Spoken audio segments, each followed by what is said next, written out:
From an array of top secret, highly secure locations across South Texas, this is another preseason Spurs Insider podcast. Back with your host, Mike Finger, and Express News sports editor, Nick Talbot, beat writers, the polarizing Jeff McDonald, and Tom Ringo star Orsborn. We have so much to talk about since the last time we were looking at the preseason, and I'm just going to step aside and let Jeff McDonald, who's very excited about being here and has an array, a long plethora of topics that he wants to get into. I'm just going to let him jump right into it and take over. You say a preseason episode, but by the time our viewers who aren't listeners or listeners who aren't viewers are listening and not viewing this, it'll be game day. It'll be the start of the regular season. So the preseason will be no more by then. Because the Spurs open the regular season, the 2021-22 regular season on Wednesday evening at home against the Orlando Magic with it'll be their kind of the first regular season game with the possibility of a big crowd since March of 2020. So it's something folks are probably looking forward to, I think. They'll be well on their way to stunning the NBA. There you go. So where does that conversation lead us? Well, you're pulling teeth today. Last week I received a lot of criticism from my panelists about my hosting style. So I'm going to let Jeff and Tom steer the conversation this week where they want it to go. Okay, I'm liking this podcast, and do you want to know why? Because all of our listeners who aren't viewers, seem to think of you as some sort of happy-go-lucky puppy dog that's never in a bad mood, always positive, always bright, always easygoing. And I'm here to tell you, folks, this is the real Mike Finger that the rest of us are overjoyed to get to deal with on a day-to-day basis. Not this character he's doing for the podcast. This is the sullen, teeth-pulling fella that we've come to know and love here at the Spurs Insider podcast behind the scenes. So I'm glad everyone's getting a chance to. So you're saying that the real Mike Finger is a good teammate, allowing his coworkers to do what they do best, that kind of thing. Yeah, I agree. I would never say the real Mike Finger is a good teammate. Oh, okay. I would never say that. How would you say the Spurs Insider podcast chemistry compares to the chemistry of the Philadelphia 76ers? I feel like you're about to go Ben Simmons on us is what I think is what I feel like is about to happen. I'm just saying, y'all do your drills. I got my phone in my pocket here. I got my sweatpants and my phone in my pocket. And Doc, you just take over. Run the show. I'll watch. If Mr. Simmons is stepping away now and I got to take over, great! The neighbors have dogs out now. That's nice. We get to hear some barking in the background. Quite a few. Sounds like the dogs from the Christmas Story, just ready to pounce into your kitchen. Okay, well, look, there's some house cleaning we can take care of since the last podcast that we recorded. The Spurs have opted not to extend Lonnie Walker. Anybody want to talk about that and what it means for the local Cagers and Mr. Walker himself? Does it mean this is Lonnie Walker's last season in a Spurs uniform and they're done with him? Because it might. Did they choose not to extend him, or did maybe they couldn't work out an agreeable? That's probably a more accurate way to describe it. That's correct. They could not come to an agreement with Lonnie Walker on a contract extension, meaning he becomes a restricted free agent going into next season. And so what does that mean for his future with the Spurs? Anybody got any thoughts on that? That debate has to come down to what you value Lonnie Walker as, and I'm sure Lonnie Walker's camp has a different valuation of him and his potential than most people do. Just because if you want a big contract like DeJounte got or Derek got, Lonnie's not there yet. The numbers don't prove that out. He's grown in a lot of strides, but in some strides, if you look at the analytics, Spurs could throw out, Raptor ratings. You're the 247th out of 250 eligible players in Raptor rating last year. We're not giving you $64 million.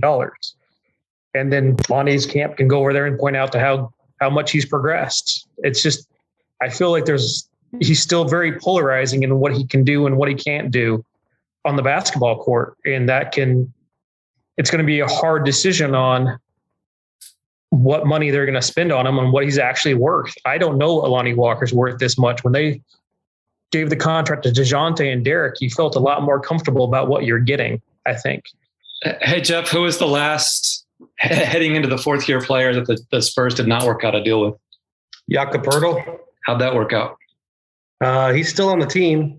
What this tells me is that the Spurs value above all else their cap flexibility going into next summer. There you go. They don't want to muck it up with extra dollars right now. Now they could get to the summer and they could look around the free agent landscape, figure there's nobody else they want to sign with that cap space, or there's no one that they can sign with that cap space. And maybe that's when they start looking at Lonnie Walker as a restricted free agent. They'll still have the right to match any outside offers for him. And so, I think it's kind of kicking the can down the road a little bit. And that is the difference. What you do. They weren't going to offer a deal like the other, like the Trae Youngs, those types that were getting this offseason. They weren't going to offer a deal like DeJounte or Derek got at the same point. I mean, that was never even in question. The question was, do you do something for like 2 for $40 as an extension, something middling like that, which they probably could have done. But not to get too into the weeds on this, but if you do that, you're kind of like half measuring this thing, because on the one hand, that's probably something you could have worked out next year when he's a restricted free agent. On the other, you might as well, if he doesn't work out, if he has a bad year, you can use all his money to go after a big prize next summer. So now, and not to totally say that this was a no-brainer move, there's subtleties to it, but by kicking the can down the road, as Jeff says, if Lonnie has a great year, if he's an all-star, if he's just the best player on the Spurs roster, so if somebody else wants to offer him money, the Spurs have the right to match it. Like they can match whatever offer somebody wants to give Lonnie Walker next summer. So it's really not a huge risk there in that regard. If he doesn't have a big year, they're in position to clear out enough money to offer a max contract to somebody else Lonnie's year, which includes like DeAndre Ayton and people like that. Not to say they're going to get DeAndre Ayton, but this was a flexibility move more than anything. If he wasn't going to get what DeJounte and Derek got, this makes a heck of a lot of sense, I think. Yeah, I think that cap number is like 36.5, if I'm not mistaken. So that's a lot of flexibility to have. I don't know if they'll, land someone like DeAndre Ayton. I would assume the Suns are going to match that for any Spurs fans that are salivating out there at that contract not being worked out. But yeah, it's like both of y'all said, it's very flexible at this point, and it's probably better for both sides that they did not work it out. It's kind of win-win in a way. Like Lonnie gets to, he's going to have Lonnie Walker is going to have probably a more enhanced role on this team than he's had on previous teams. So in theory, there's the opportunity. He has the opportunity to go out there and have a bigger year than he's been putting up and earn him some money. And the Spurs might be the ones to give it to him. The Spurs might not be the ones to give it to him, but they have kind of that flexibility to kind of continue to approach next off season in a multitude of ways. And I think that was the point there. All right, host, you ready to take over? You want to go in another direction, or am I in charge still? You're still in charge. Lordy. It's not easy to be Mike Finger, is it? Just saying. Yeah. Do the listeners realize how awkward the segue is, moving from topic to topic? Most weeks they don't, because it's so seamless. It's seamless. This week, when you have a guy who thinks he knows it all, trying to go from topic to topic, you sort of notice. I don't want to do this. I don't know why you're making me. Okay, try your.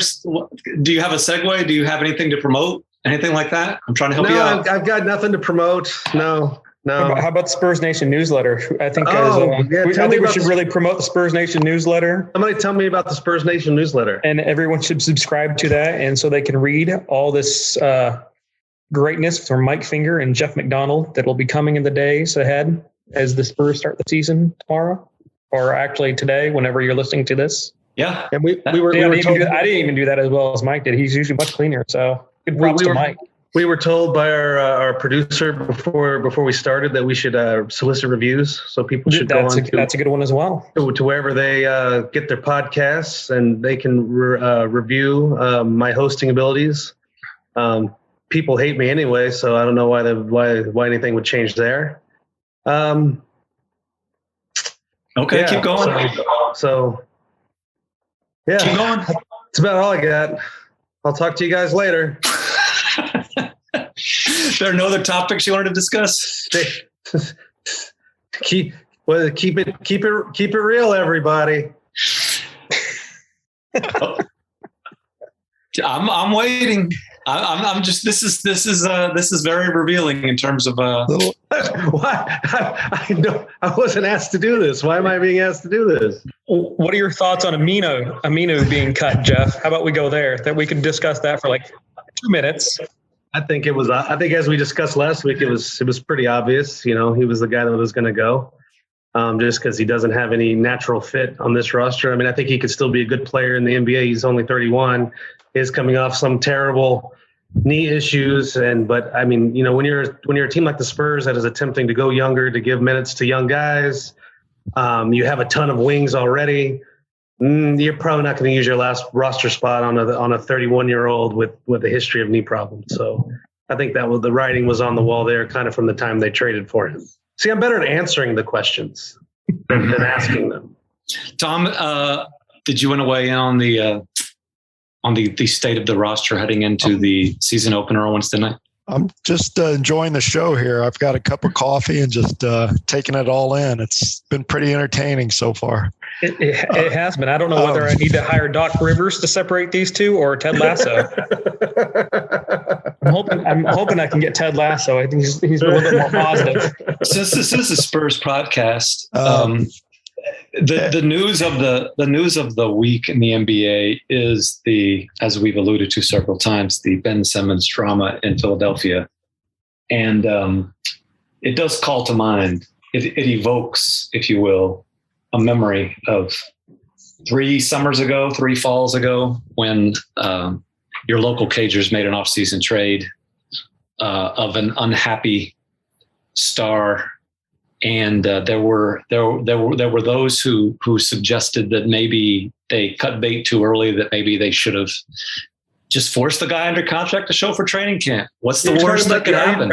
Are you talking What's about the worst that could happen? Are you talking about the guy they traded to Toronto? Yeah, that guy. Nando DeColo, is that where we are? I believe that's the name of the fellow. Okay. But I believe there was a question at that point. What's the worst that can happen if you make a guy under contract show up to training camp and just make him play if he doesn't want to? What could go wrong? We're sort of seeing that. And I think we brought this up last year or whenever it was with James Harden in Houston. Like, it just never ends well. And not to rehash the same arguments or the same discussions we've had on this podcast over and over and over again. But once it gets to this point where a guy doesn't want to play for a team anymore, there's just no great solutions. And no. Doc Rivers and Daryl Moy are learning that now.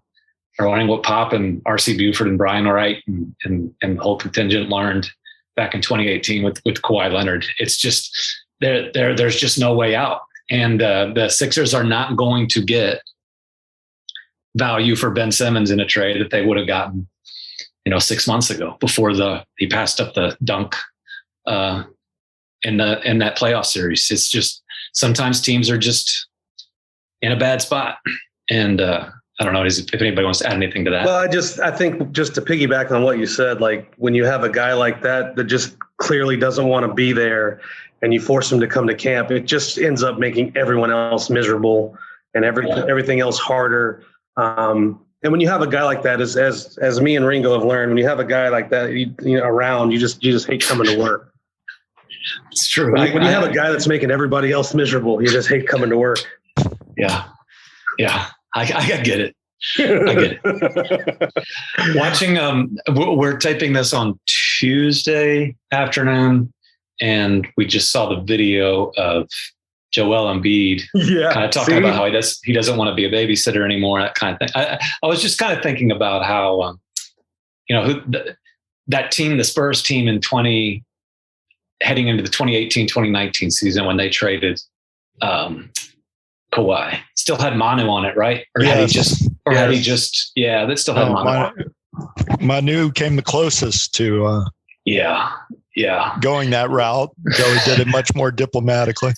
And Manu wouldn't have used the word babysitting, but I would have enjoyed watching the Manu post-practice interview after Kawhi refused. Not that Kawhi ever would have. I'm just saying that if it would have unfolded that way, there would have been some interesting stuff.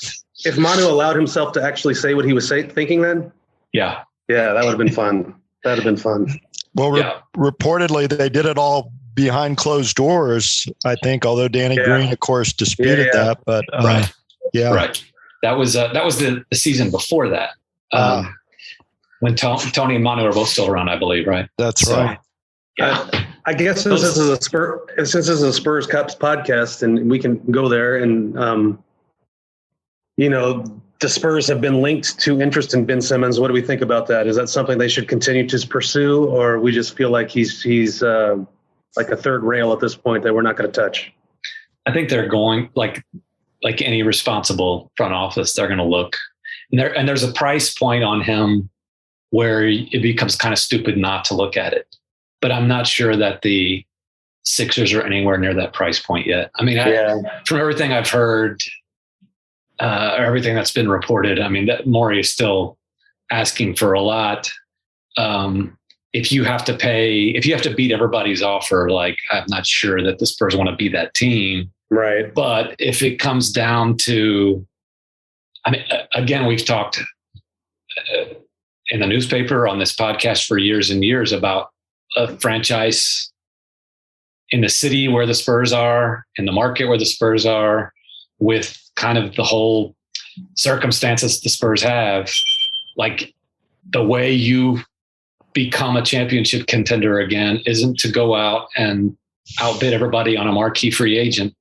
It's to buy low and get lucky. It's to uncover sort of hidden jewels in the draft. And I mean, it's kind of the reverse of what of the role they played in the Kawhi deal with Toronto. That's how Toronto got its championship, is buying low on a guy nobody else wanted. And I don't think that Ben Simmons is ever going to be what Kawhi Leonard was and is, but he's a guy with the number one overall pick pedigree. And those guys don't grow on trees. So, and there are huge holes in his game. If the Spurs would ever pursue Ben Simmons or acquire Ben Simmons, it wouldn't be to be their point guard. It would be maybe to play something like the role that Draymond Green plays in Golden State, something like that. Although I'm not sure if Ben has that in. And you talk about the wonders that Chip England has done for people's jump shots in San Antonio over the years. The catch there is he's had a lot of willing pupils. And the question is, is Ben Simmons a willing pupil? We don't know that. So that's a long rambling answer to your question. It was a very good question. Thank you, Jeff, as a host. I really getting better as this goes along. I really thought that was smart, what you asked there. But to answer your question, you don't rule it out completely, because I think there is a point when be doing themselves a disservice not to look into it. But I don't think they're going to win this bidding if it bemes bidding. And you start thinking about Simmons or guys like Ayton. This is why you keep your books as clean as you can. So it's easier to entice that next disgruntled star, possibly. Right. Exactly. As a small market team, would you rather have the clear cap space or Ben Simmons? The 36.5 going into the next season, or would you rather be able to trade for Ben Simmons? I mean, if you like, it depends on what you're giving up. Like, you're not going to be able to just slide Ben Simmons into that cap space. You're going to have to give up young players in the DeJounte Murray, Lonnie Walker, Derek White mold, plus Keldon Johnson mold, plus some draft picks. They hoarded those number one draft picks too, though. So those are good chips to have. So it's not a question of cap space for Ben Simmons. But if you could go out and sign Ben Simmons for that cap space right now and not have to give anything up, the Spurs do that in a heartbeat. Of course, because of the talent. Of course you do that. but the Sixers aren't going to allow that to happen. And it just seems like the longer these two ridiculous NBA soap operas of the preseason unfold, that it's just, we're heading to a Kyrie for a Ben trade. Like it just seems like Occam's razor. I mean, it's just the most obvious solution here. It sure seems like something they should go toward. Although I don't know what Philadelphia's COVID restrictions are in that city. They could trade for them, and Philadelphia could enact some, and then Kyrie would be shut out again. Yeah, but I mean, I don't know. That maybe that's too obvious of a solution, but that seems like where we're headed. And the other one is and what Daryl's trying to do is wait out Damian Lillard to get fed up and ask for a trade, but I don't see that happening either. So we will see. This is not the NBA Insider podcast. Yeah. This is the Spurs. All right, let's talk Insider about the season opener. Maybe me and Ringo can talk about the season opener tomorrow against the Magic. What are we looking for out of that one, Ringo?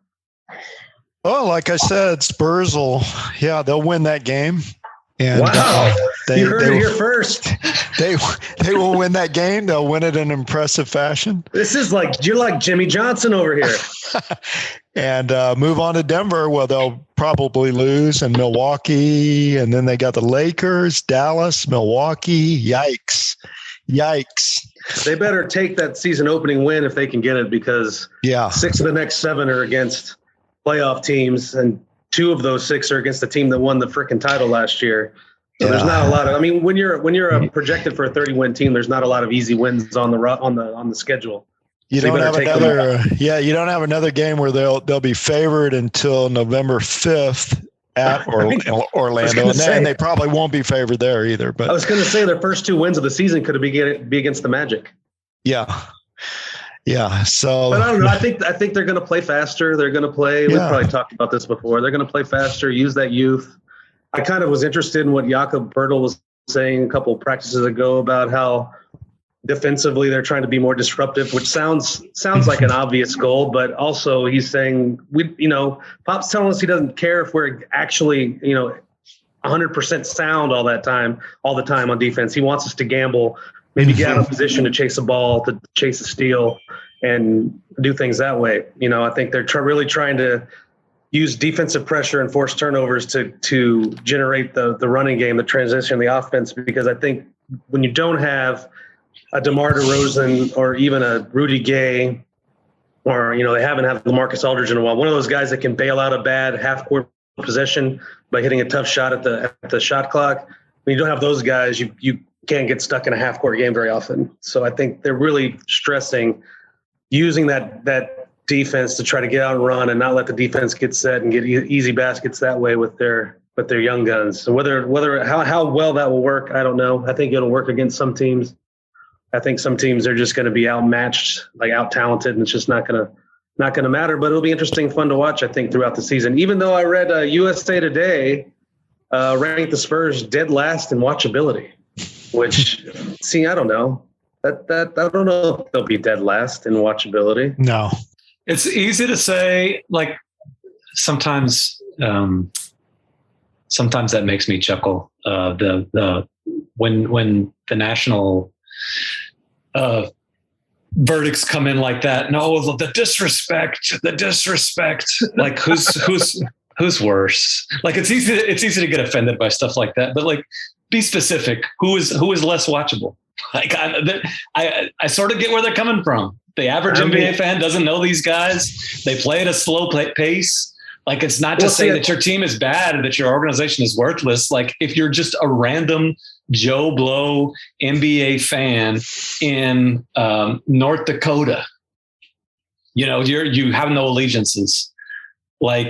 It makes a lot of sense that the Spurs are probably in the bottom 2 or 3 in terms of watchability because you don't know who they are. I just think what I've been telling people is they'll be really fun to watch on the way to losing about 50 games. I think they'll be an entertaining product. I don't know if they'll win a lot of games. Maybe they can get to the 30-something they won last year, but okay, let's take. I don't think it'll be boring. Let's take objectivity or subjectivity out of it. We can all agree that the Spurs are going to play at a faster pace this year. Where would you say realistically that at the end of the year, this team out of 30 teams will rank in pace? Oh, probably middle of the pack if at like the top level. They could improve a lot and still finish like 25th. Yeah, that's true. Where were they ranked last year? 29th? I haven't looked it up in a while, but somewhere in that area, yeah. Either last or second last in pace. Like, somewhere in the teens, high teens. I'm just saying, I know that a big part of the identity of the Spurs fan is to take offense at disrespect nationally, which, when Tim and Tony and Manu were here, that made some sense, have them overlooked for all-time greatness. By the way, I think how many Spurs, this is too many topics at once, but there's going to be a lot of Spurs in the greatest 75 of all time that the NBA releases this week. The Spurs will be well represented there. But it's another thing when the Spurs aren't making the playoffs and they're not playing. They haven't shown yet that they can play the modern version of NBA fast-paced basketball yet. Like, it's not outrageous to say that they are not one of the more watchable teams in the league, is all I'm saying. Well, I think they'll be fun to watch. So maybe how compelling they are could be dictated by how much we see Josh Primo. That could be true. I think when those watchability lists comes out, the big thing to look at is they only look at superstars. It's a superstar league, and it's really just like ranking who has the most superstars on the team, and that's who's going to be interesting. The Spurs don't have any yet. That's just the way it is. They got Jakob Poeltl. Like, he's worth the price of admission. He's worth your league pass right there. How many? Watch him set the hard screens and like clear the boards and direct traffic on defense. Like, that's eminently watchable. How many players who primarily who played more games for the Spurs than they played for any other team in their career? In other words, we're not counting Dennis Rodman here. Players like that, Dominique. How many of those Spurs players do you think will be on the greatest 75 players in NBA history that is going to be released by the league this week? Part of it probably released before the release of this podcast. I think you're going to get this is just guessing. I think you probably get, am I wrong? Maybe I'm wrong. I'm second guessing myself. You might get the big three, David and Ice. Big Dave. Yep. Between 3 and 5. All 5 of them? Between 3 and 5. I think you get all 5. Also, is Kawhi getting on that list, and are you counting him? Well, yes, Kawhi is on the list, but then you're not counting him? That's 6. And then I think Rodman's on the list. There's probably others that have played had a cup of coffee with the Spurs. Dominique. Yeah. I would not be surprised if Tony or Manu were left off, and then we got big disrespectful Twitter meltdown. I think they're going to be close. I think they're in that 50 to 75 range. At that either. A lot of respected NBA journalist types have released theirs in the weeks and days leading up to this, and I've seen those guys on pretty much all of them. I think I would be surprised. I think Tony might be the lowest, maybe. But I mean, he's a Finals MVP. Yeah. It drives home a point again that what an incredible story this franchise is to have these guys, these all-timers. And then, Jeff, you pointed out in your story, your advance for the game, that this is the first time in history they've gone into a season without an all-star. Ever. Yeah. Ever. I mean, it is pretty amazing. And I know fans, it's what have you done for us lately? But, it's another time where you can sit back and reflect and say, geez, what an incredible thing. I don't want to play host again, but this sounds like a very positive way to end this podcast.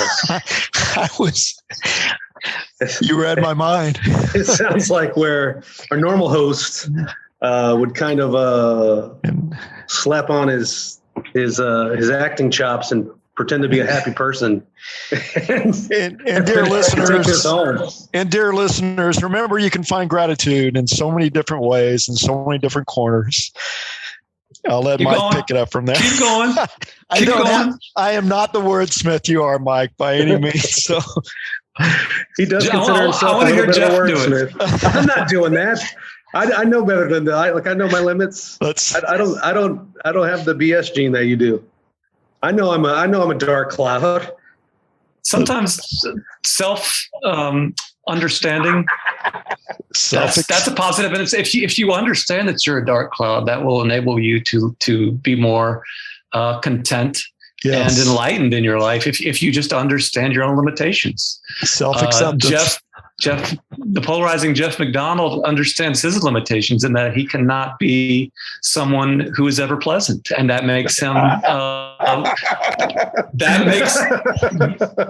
makes it that much easier to navigate through this world, which can often be a quite scary, frightening place.